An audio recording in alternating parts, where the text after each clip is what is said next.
अच्छा जी, आज का जो हमारा थ्योरम है वो मेट्रिक स्पेस का है। Show that A closure is the smallest close superset of A. ठीक है, आपने क्या दिखाना है? फॉर एग्जांपल ये आपके पास एक मेट्रिक स्पेस है, मेट्रिक स्पेस में आपके पास एक सेट ए है और ये बनता है ए कोलायर, ये बाहर वाला।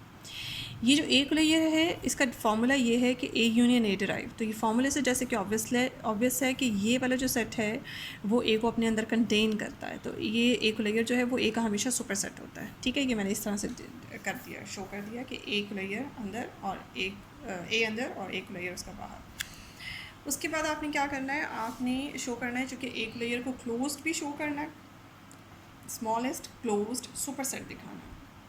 सुपर सेट वाला ऑब्वियस बात है, क्लोज सेट दिखाना है। दूसरे नंबर पे हमने एक लेयर क्लोज इस तरह से होगा। यहाँ जो हम क्लोज के लिए टेक्निक इस्तेमाल करेंगे वो हम करेंगे कि अगर हम इसके कॉम्प्लीमेंट को ओपन दिखा देते हैं तो ऑटोमेटिकली एक लेयर क्लोज हो जाएगा।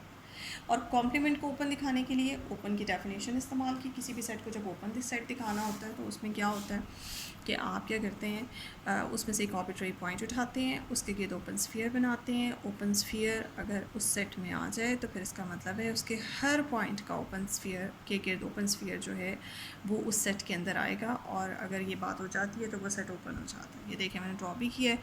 फॉर एग्जांपल ये आपके पास एक सेट है एक लेयर कॉम्प्लीमेंट, उसके अंदर जो आपने एक आर्बिट्रेरी पॉइंट उठाया एक्स, वो पॉइंट आपने यहाँ शो किया है। उस पॉइंट के गिर्द आपने किसी भी रेडियस का ओपन स्फीयर बनाया और फाइनल जो टारगेट जहाँ तक हमने पहुँचना है वो ये है आपके पास कि ये जो ओपन स्फीयर आपने एस आर एक्स बनाया है, ये S R X should be contained in A closure complement.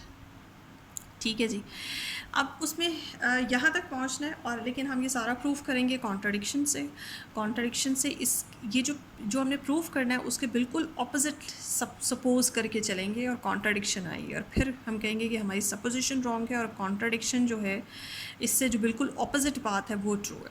तो ये कॉन्ट्राडिक्शन यहाँ पे यूज़ करेंगे, लेकिन उससे पहले कुछ फैक्ट्स यहाँ पे डिस्कस कर लें। इस फैक्ट को जो हम डिस्कस करेंगे इसको हम पूरे थ्योरम में इस्तेमाल करेंगे। फैक्ट क्या है? फॉर एग्जांपल अगर आप एक एलिमेंट उठाते हैं इक्वलेयर कॉम्प्लीमेंट से तो ये ऑब्वियस है कि वो इक्वलेयर से तो बिलोंग नहीं करता। अगर वो इक्वलेयर से बिलोंग नहीं करता तो ना वो ए में है ना वो ए डिराइव में है। ठीक है, ना वो ए का एलिमेंट है ना उसका लिमिट पॉइंट है। अगर उसका लिमिट पॉइंट नहीं है तो फिर इसका मतलब है लिमिट पॉइंट की डेफिनेशन यहाँ वॉयलेट हो जाती है कि एक्स ए का लिमिट पॉइंट नहीं है। मीन्स एक्स को सेंटर मान के अगर हम किसी भी एक रेडियस का ओपन स्फीयर बनाते हैं तो वो ओपन स्फीयर ए के साथ इंटरसेक्शन एम्प्टी देता है। ये यहाँ ये देखें, अदरवाइज़ अगर ये लिमिट पॉइंट होता तो यहाँ नॉन एम्प्टी आना था आंसर। तो कोई भी एक रेडियस सेलेक्ट कर लें। ठीक है, आर फॉर एग्जांपल मैंने सेलेक्ट किया तो उसका इंटरसेक्शन ए के साथ एम्प्टी दे दिया, जिसका मतलब ये हुआ कि मेरे पास ए एक्स जो है वो ए का लिमिट पॉइंट नहीं है। ये इक्वेशन नंबर 1 कह दी और ये इक्वेशन बार बार आपके आगे इस्तेमाल होना है इसका रिजल्ट। नेक्स्ट मैंने आपसे कहा था कि हमने इस कॉन्ट्राडिक्शन से करना है। मैंने टारगेट मेरा ये है कि एस आर एक्स को ए कोलायर कॉम्प्लीमेंट में दिखाऊं, लेकिन मैं बिल्कुल उससे ऑपोजिट बात लेके चलूँगी। सपोज़ मैं ये करूँगी कि एस आर एक्स का इंटरसेक्शन ए कोलायर के साथ नॉन एम्प्टी है, दिखाना ही कि ए कोलायर कॉम्प्लीमेंट में है, यानी कि इसका ए कोलायर के साथ कोई ताल्लुक़ नहीं है, यानी कि ए कोलायर के साथ इसका इंटरसेक्शन मुझे दिखाना है कि एम्प्टी है। लेकिन मैं लेके क्या चली हूँ, एस आर एक्स का इंटरसेक्शन जो है वो ए कोलायर के साथ नॉन एम्प्टी में लेके चल रही हूँ। अच्छा जी, नॉन एम्प्टी लेके चल रही हूँ तो फिर इसका मतलब है कि इसके इंटरसेक्शन में एटलीस्ट एक एलिमेंट ज़रूर है और वो एलिमेंट मैंने सपोज़ किया है कि वो वाई है। अब इसका मतलब है वाई एक लेयर से भी है एंड वाई जो है वो एस आर एक्स से भी है। यहाँ दो मेरे पास रिजल्ट्स हैं। ठीक है, ये इन दोनों को मैं बारी बारी डिस्कस करूँगी, लेकिन उससे पहले कि मैं इस वाले रिजल्ट को डिस्कस कर रही हूँ यहाँ साइड पे कि अगर मैं ये कहती हूँ कि वाई एलिमेंट इस एस आर एक्स से है। S R x is what? S R x is open sphere जिसका सेंटर एक्स पे है और रेडियस आर है। आपको पता है कि हर ओपन स्फीयर पीछे से ओपन सेट होता है। अब ओपन सेट अगर ये है एस आर एक्स तो फिर ओपन सेट की डेफिनेशन भी इसके ऊपर वैलिड होगी। ओपन सेट की डेफिनेशन क्या होती है कि इसमें पाए जाने वाले हर पॉइंट के गिर्द जब ओपन स्फीयर बनाया जाता है तो वो ओपन स्फीयर इस ओपन सेट में होता है। तो मैंने क्या किया, मैंने वाई को सेंटर मान के आर प्राइम रेडियस का एक ओपन स्फीयर बनाया और वो ओपन स्फीयर मैंने यहाँ पे क्लेम कर लिया कि वो एस आर एक्स में होगा, क्योंकि एस आर एक्स आपका एक ओपन सेट है। ये जो एक रिज़ल्ट है इसको आपने याद रखना है। ये रिज़ल्ट भी आपका आगे जाके 12 इस्तेमाल होगा। बहरहाल सेकंड जो हमारा यहाँ पे चॉइस थी कि वाई जो है वो एक लेयर का भी मेंबर है। अगर एक लेयर का मेंबर है तो इसका मतलब है ए यूनियन ए ड्राइव से बिलोंग कर रहा है। ए यूनियन ए ड्राइव से बिलोंग करने का मतलब है या तो वाई ए में है, यूनियन का मतलब है और हो सकता है कि वाई ए का लिमिट पॉइंट भी हो। ये दोनों जो रिज़ल्ट हैं इनको सपोज करके आप आगे कॉन्ट्राडिक्शन जनरेट करेंगे। ये देखिए, अगर वाई ए में है, देखिए अगर वाई ए में चला जाता है तो इसका मतलब ये है कि वाई के गिर्द जो ओपन स्फीयर है उसका और ए का आपस में इंटरसेक्शन नॉन एम्पटी होता है। ठीक है, ज़ाहिर है इनके इंटरसेक्शन में और कुछ आए ना आए, कम से कम ए वाई ए में भी है और वाई इस ओपन स्फीयर में भी है, तो दोनों में और कुछ कॉमन हो ना हो, कम से कम वाई ज़रूर कॉमन होगा। दैट्स वाई इन दोनों का इंटरसेक्शन नॉन एम्पटी। अब असल सिचुएशन ये है जैसे पीछे डिस्कस किए, ये वाई है और ये वाई के गिर्द S R prime Y open sphere है, और अभी आपने पीछे क्लेम किया है कि ये open sphere S R x में कंटेन है। ठीक है, तो अगर ए का इंटरसेक्शन इस छोटे ओपन स्फीयर के साथ नॉन एम्पटी है तो इस बड़े ओपन स्फीयर के साथ भी नॉन एम्पटी है। तो बड़े ओपन स्फीयर के साथ यानी कि एस आर एक्स का इंटरसेक्शन अगर ए के साथ लिया जाए तो भी नॉन एम्पटी आता है। अब आपकी जो इक्वेशन नंबर 3 है, और यहाँ से देखें इक्वेशन नंबर 1, ये जो हमारी सपोजिशन से आई थी, पहली सपोज्ड चीज़ से आई थी। मैंने आपसे कहा था कि ये रिज़ल्ट आगे जाके 12 इस्तेमाल होगा। Equation number 1 and equation number 3 contradict कर रही हैं जैसे कि हम चाहते थे। मेरी सपोजिशन है कि ए एक्स जो है वो ए का लिमिट पॉइंट नहीं है, एक्स के गिर्द ये जो ओपन स्फीयर है ये ए के साथ इंटरसेक्शन फ़ाई देता है, और यहाँ पे क्या आया, A intersection S R x non empty. तो ये कॉन्ट्राडिक्शन आ गई। तो ये बात मेरी, ये जो मेरी सपोजिशन है कि वाई ए से बिलोंग करता है इसकी वजह से आई। इसका मतलब ये हुआ कि वाई ए से बिलोंग नहीं करता। एंड सेकंड जो मेरा ऑप्शन था कि वाई डिराइव से, इसको भी चेक कर लेते हैं, यहाँ से भी कॉन्ट्रडिक्शन आएगी। अगर वाई डिराइव से है तो इसका मतलब है वाई ए का लिमिट पॉइंट है। वाई का लिमिट पॉइंट है तो ए के वाई के गिर्द कोई भी ओपन स्फीयर ए के साथ नॉन एम्पटी इंटरसेक्शन देगा by the definition of limit point. ठीक है जी।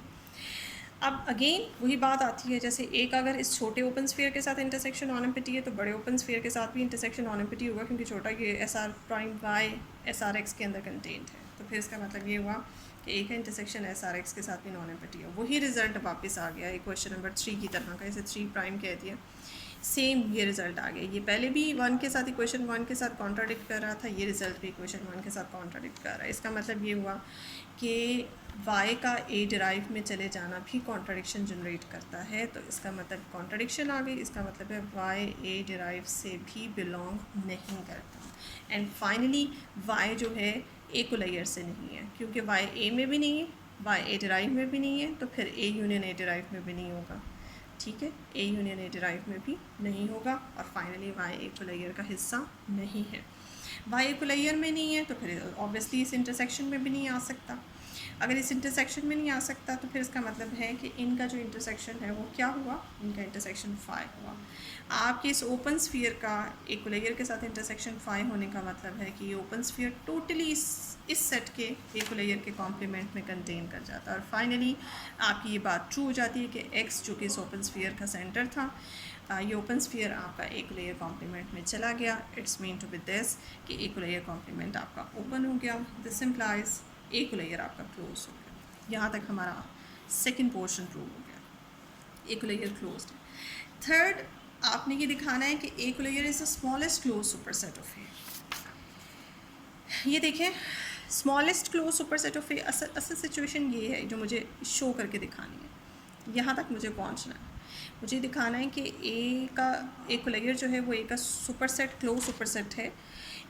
इसके अलावा कोई और क्लोज सुपरसेट अगर ए का आता है तो उसका ताल्लुक एक लेयर के साथ ये होता है कि एक लेयर का उन सारे क्लोज सुपरसेट्स जो ए के हैं उनके साथ ताल्लुक ये है कि उन सब में स्मॉल जो है, स्मॉल क्लोज्ड सुपरसेट एक लेयर होता है। तो ये दिखाने के लिए हमने इसे ऑपोजिट पाथ ट्रू जो है वो लेके चले, सपोज़ करके चले। हमें क्या सपोज़ करें कि यहाँ पे एक और क्लोज सुपरसेट है ए का जिसका नाम सी है, और वो उसका ताल्लुक ए के साथ ये ज़ाहिर है वो ए को कंटेन करता है, लेकिन ए को लेयर से छोटा है, यानी कि लेस है, वो भी एक लेयर के अंदर कंटेन है। हालांकि मुझे प्रूव ये करना है कि एक लेयर इस सी में कंटेन है, क्योंकि एक लेयर को स्मॉलेस्ट शो करना है। लेकिन उससे ऑपोजिट लेके चलते हैं बात, हम ये कहते हैं कि सी स्मॉलेस्ट है। यहाँ से आएगी कॉन्ट्राडिक्शन। ठीक है, वो कॉन्ट्राडिक्शन जो है वो फिर कहेगी कि हमारी जो सपोजिशन, ये वाली बात है सपोजिशन कि सी एक लेयर में कंटेन है, ये रॉन्ग है, इसकी वजह से कॉन्ट्राडिक्शन आ रही है। तो इसका मतलब है सी इज़ नॉट कंटेन इन एक लेयर, या सी या इस तरह का कोई भी क्लोज सुपरसेट ऑफ ए एक लेयर में कंटेन नहीं हो सकता। अगर एक लेयर में कंटेन नहीं हो सकता तो फिर इसका मतलब क्या है, इससे ऑपोजिट बात ट्रू है। इससे ऑपोजिट क्या बनती है कि एक लेयर उन सारे सीज़ बाकी सीज़ में कंटेन है। अच्छा जी, यहाँ से देखिए, चूँकि सी आपने कहा एक लेयर में कंटेंट है, तो फिर इसका मतलब है सी इज़ अ सबसेट ऑफ एक लेयर। ठीक है, मींस एक लेयर में कोई एटलीस्ट एक एलिमेंट ऐसा ज़रूर पाया जाता है जो कि सी में नहीं है। ये ऑब्वियस बात है। देखिए, अगर एक layer is a superset and C is a subset, तो सी सबसेट में और एक लेयर में एलिमेंट्स का फ़र्क है। कुछ एलिमेंट्स ऐसे हैं जो एक लेयर में है लेकिन वो सी में नहीं है। तो कहते हैं कम से कम एक एलिमेंट ऐसा ज़रूर है जो कि एक लेयर में है और सी में नहीं है। तो वो एलिमेंट जो कि एक लेयर में है, एक लेयर की डेफिनेशन अप्लाई की, इट्स मीन कि या तो वो ए में चला जाएगा या एक डिराइव में जाएगा। अगर ए में चला जाता है तो यहाँ से क्या रिज़ल्ट निकलता है, यहाँ से ये रिज़ल्ट निकलता है कि ये देखिए ए में चला गया, एक्स आपका ए में चला गया, यहाँ चला गया, लेकिन आपने स्टार्ट में कहा है कि एक्स सी में नहीं है। एक्स अगर ए में चला गया मीन सी में भी चला गया, लेकिन यहाँ आप कह रहे हैं कि एक्स सी में नहीं है। तो फिर ये कॉन्ट्राडिक्शन, ये वाली बात जो है हमारी कॉन्ट्राडिक्शन जनरेट करती है। तो इसलिए दोनों में और है, ये वाली बात एक्सेप्टेबल नहीं है हमारे लिए। दूसरी बात एक्सेप्टेबल, दूसरी बात क्या एक्सेप्टेबल है कि एक्स फिर चला जाता है। This implies x A derive का हिस्सा है, यानी कि एक्स जो है वो एक लिमिट पॉइंट है। लिमिट पॉइंट है तो लिमिट पॉइंट की डेफिनेशन ऐसे सेटिस्फाइड होती है। अच्छा जी, सिंस आपने ये कहा था कि एक्स जो है वो सी का हिस्सा नहीं है, एक्स जो है आपका सी से बिलोंग नहीं करता। एक्स अगर आपका सी से बिलोंग नहीं करता तो दिस इम्प्लाइज एक्स कहाँ है, सी कॉम्प्लीमेंट। अगर कोई एलिमेंट किसी सेट में ना हो तो उसके कॉम्प्लीमेंट में लाजमी हो जाता है। अब सी कॉम्प्लीमेंट क्या है, एक ओपन है, बिकॉज सी इज़ क्लोज्ड। सी चूँकि क्लोज्ड है इसलिए सी कॉम्प्लीमेंट ओपन है। अब सी कॉम्प्लीमेंट ओपन है तो ओपन की definition, by definition of open set,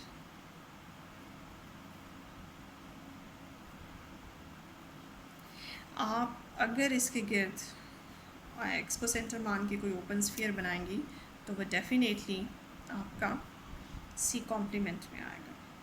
अब ये ओपन स्फीयर जब आप बनाती हैं एक्स के अबाउट, ये सी कॉम्प्लीमेंट में चला गया। अगर ये सी कॉम्प्लीमेंट में चला गया तो इसका सी के साथ कोई ताल्लुक़ नहीं है। इसका मतलब ये हुआ कि इसका इंटरसेक्शन जब मैं सी के साथ लेती हूँ तो वो फाई आता है। ठीक है जी, इसका इंटरसेक्शन सी के साथ फाई आ गया। अब ये है आपकी इक्वेशन नंबर 5। ये देखिए, इक्वेशन नंबर 4 का क्या रिज़ल्ट है और इक्वेशन नंबर 5 का क्या रिज़ल्ट है। ये दोनों इक्वेशंस जो हैं ये दोनों एक दूसरे की ऑपोजिट इक्वेशन है। पहली इक्वेशन जो आपको कह रही थी कि अगर एक्स आपका लिमिट पॉइंट हो जाता है ए का, तो वहाँ से ये रिज़ल्ट आता है कि ए का और एस आर एक्स का इंटरसेक्शन फाई नहीं है, यानी कि ए में ये आपका ए पड़ा हुआ है, इस ए सेट का और इस ओपन सेट का जो इंटरसेक्शन में कुछ ना कुछ कॉमन है।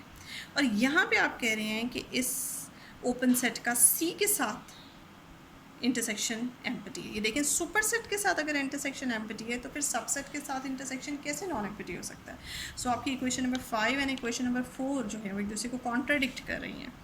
Equation number 5 and 4 contradict each other, ये एक दूसरे को कॉन्ट्राडिक्ट कर रही है।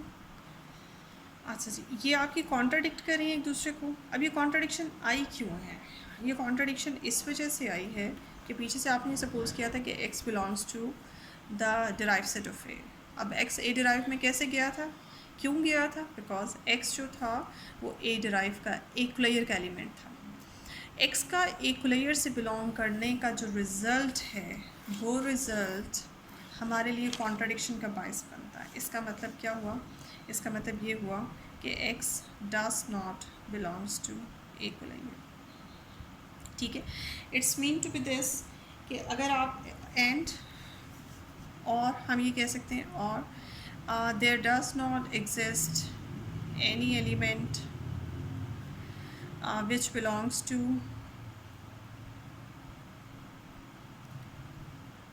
एक layer and doesn't belongs to C। तो इस तरह की जो चीज़ है वो आपके पास कॉन्ट्रडिक्शन जनरेट करती है इनके। अगर आप ये सपोज़ करते हैं कि यहाँ पे एक एलिमेंट ऐसा है जो कि एक लेयर से बिलोंग करता है और सी से बिलोंग नहीं करता, तो मीन्स ये वाली जो बात है ये रॉन्ग है। दिस इम्प्लाइज हम यहीं पे कर लें नेक्स्ट पे। This implies C is not contained in A layer, तो इसका जो ऑपोजिट है वो ट्रू होगा। This implies A layer is contained in C. ठीक है जी, hence proved, hence proved that a layer is the smallest closed superset of A.